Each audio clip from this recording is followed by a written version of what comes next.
Yes, ni ibihano bikomeye byafatiwe ingabo z'u Rwanda n'abayobozi bakuru bazo byongeye gushyira akarere k'ibiyaga bigari mu ihurizo rikomeye rya Diporomasi, ni mu gihe Leta Zunze Ubumwe za Amerika zatanze itangazo ariko rigasobanura ko ari ibyemezo bigamije kugarura ituze mu burasirazuba bwa Repubulika Iharanira Demokarasi ya Congo.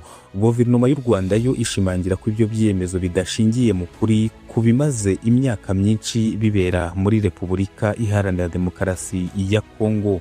Ni ibyemezo byahise bituma habaho impaka ku rwego mpuzamahanga rushyira u Rwanda na Congo kurinda isomo rikomeye ry'umubano w'ibihugu byombi ndetse n'uruhare rw'amahanga muri aya makimbirane. Uyu munsi turasesengura byimbitse ibyatangajwe, turebere hamwe ikibazo aho gishingiye n'icyo ibi bisobanuye ku hazaza. Bienvenue kwizera niko nitwa ITOHOZA TV. Reba aho hasi handitse subscribe uyikore, ubundi ibiganiro byacu bitazajya bigucika n'amakuru yacu, ubundi unyemerere twinjire muri uyu mwandiko.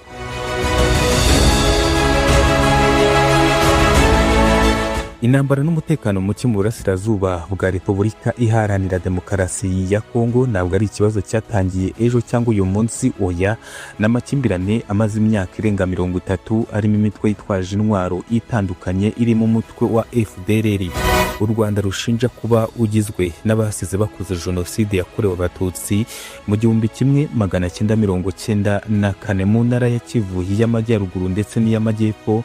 Ni imitwe yitwaje intwaro yakomeje guteza umutekano muke, itera abaturage igatuma abenshi bahunga.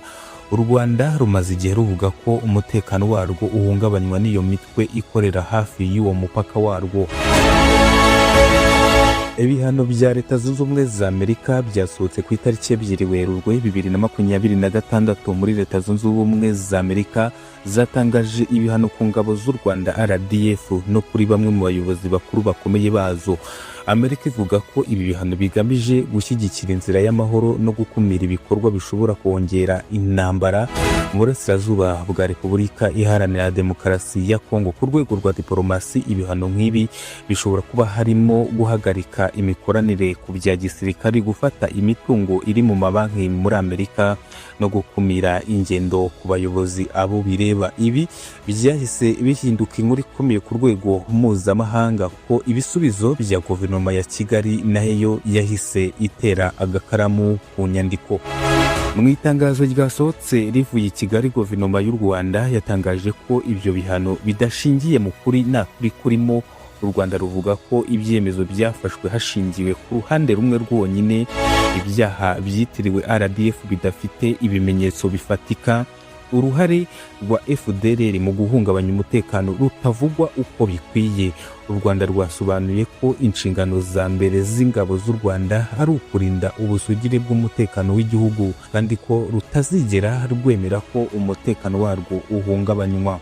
Amasezerano mu biganiro byabereye Washington, impande zombi zari ziyemeje guhagarika inkunga ku mitwe yitwaje intwaro, kugarura ituze mu karere, gushyiraho komite ihuriweho ishinzwe kugenzura ishyirwa mu bikorwa ry'amasezerano. U Rwanda ruvuga ko rwiteguye gukomeza kubahiriza aya masezerano, ariko bigomba gukorwa ku mpande zombi mu buryo bungana. Ingaruka zishobora kuza mu gihe hatanzwe ibihano bishobora kugira ingaruka zigiye zitandukanye. Umubano w'u Rwanda ndetse na Amerika ushobora guhagarara, ku bufatanye bwa gisirikari n'ubw'umutekano nabyo bigahagarara ku isura y'akarere ku maso y'amahanga. Ariko nanone hari abavuga igitutu cya Diporomasi gishobora gutuma ibiganiro byihuta vuba na bwangu. Ni ikibazo abantu benshi bamaze kubona iri tangazo, bamaze no kumva uko bimeze, abantu benshi bakomeje kwibaza ibibazo bigiye bitandukanye. Amahoro arambye azagirwaho ate mu gihe impande zombi zidakorera ku murongo umwe? Ni ibihano byafashwe n'igice kimwe cy'uruhererekane rw'amateka maremare y'umutekano muke mu burasirazuba bwa Congo. U Rwanda ruvuga ko rwarenganyijwe, Amerika ivuga ko yashingiye ku bimenyetso ifite. Congo nayo ariko hagati y'izo mpande zombi abaturage nibo bakomeje guhura n'ingaruka z'intambara kuko bamwe bari kuhasiga ubuzima. Icyo akarere gakeneye si amagambo gusa, ahubwo ni amahoro arambye ashingiye mu kuri ndetse no ku bwubahane hagati y'ibihugu byombi. Wowe ubibona ute? Ibi bihano bizatuma amahoro yihuta cyangwa bishobora kongera umwuka mubi mu karere? Andika igitekerezo cyawe hasi. Niba ukunda amakuru abasesenguye kandi yimbitse, kanda subscribe kw'Itohoza TV usangize n'abandi kandi ukomeze kuganira ku makuru agira ingaruka nziza ku buzima bwawe. Byemve ni kwizera niko nitwa, iyi ni Itohoza TV, utaza kujya kure mu kanya ndakuzanira andi makuru.